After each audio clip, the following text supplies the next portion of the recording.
नमस्कार फ्रेंड्स, दशहरे की सरल पूजा विधि आज हम आपसे शेयर करने वाले हैं मित्रों। जहां पर हमें पूजा करनी है, सबसे पहले उस स्थान को अच्छे से साफ कर लीजिए। तो बिल्कुल सरल विधि से हम पूजा करेंगे। तो ये देखिए, सांझी का भाई हमने दीवार पर लगा लिया है। दशहरे वाले दिन सांझी का भाई लगाया जाता है और सांझी माता को अष्टमी की या नवमी की कढ़ाई करके, अष्टमी या नवमी की कढ़ाई के बाद सांझी माता को उतार कर हमारे यहाँ सांझी का भाई दीवार पर लगा देते हैं। तो सांझी का भाई हमने दीवार पर लगा दिया है। सांझी का भाई कैसे बनाना है, इसकी वीडियो भी हमारे चैनल पर अपलोड है।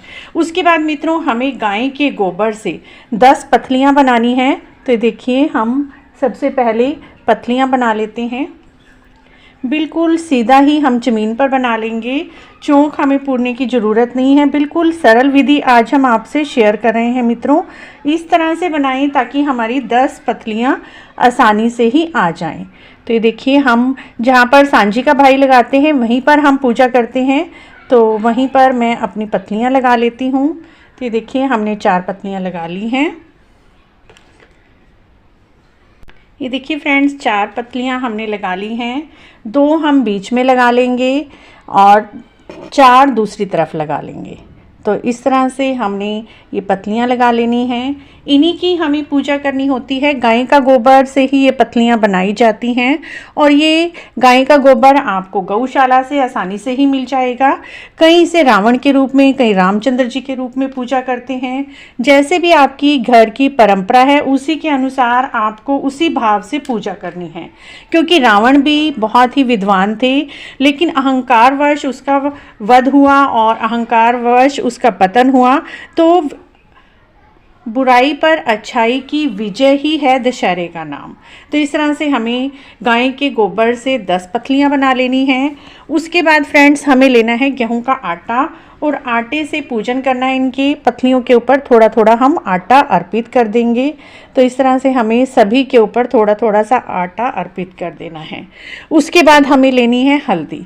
हल्दी से हम थोड़ी थोड़ी हल्दी सभी के यहाँ पर समर्पित कर देंगे, सभी को। तो ये देखिए, हम हल्दी समर्पित कर देते हैं। दशहरे की पूजा हमारे यहाँ सुबह की जाती है।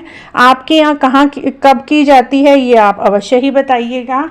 ये पूजा हम जहाँ पर सांझी लगाते हैं और सांझी उतार कर वहीं पर सांझी का भाई लगाया जाता है। तो खुले से बेड़े में, चौक में ये पूजा हमारे यहाँ की जाती है। उसके बाद मित्रों, हमने एक फूल अर्पित कर देने हैं सभी जगह, जितने भी आपको फूल मिल जाते हैं। शुद्धिकरण मैंने पहले ही कर ली थी, क्योंकि हमने चौक पूर लिया था, चौक को अच्छे से साफ़ कर लिया था। चाहे आप फूल से पहले शुद्धिकरण कर लीजिए। उसके बाद सभी जगह हम थोड़ा थोड़ा सा सिंदूर अर्पित कर देंगे।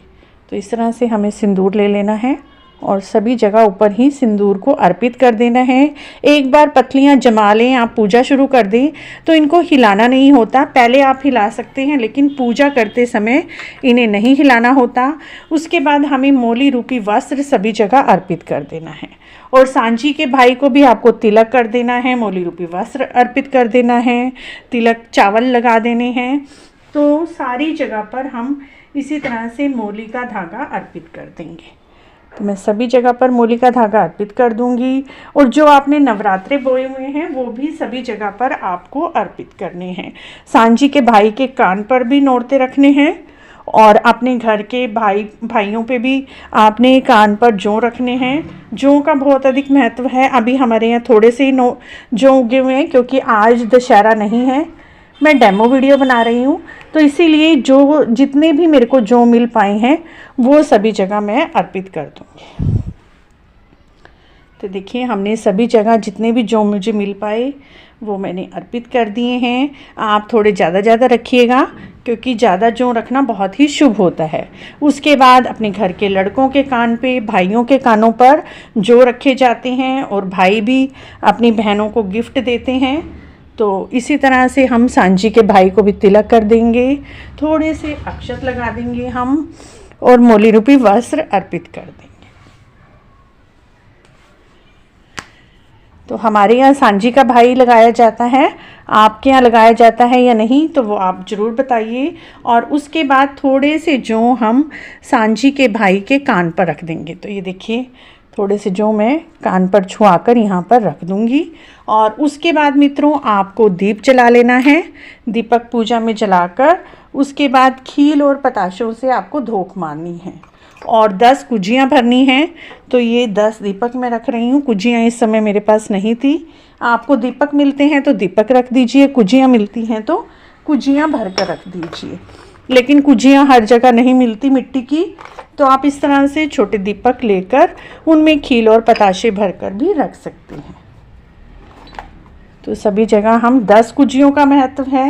हर चीज़ आपको 10 की संख्या में लेनी है, 10 ही थेपलियाँ लेनी है, 10 ही आपको कुजियाँ भरनी है। तो हर जगह हम 10 कुजियाँ भरकर रख देते हैं।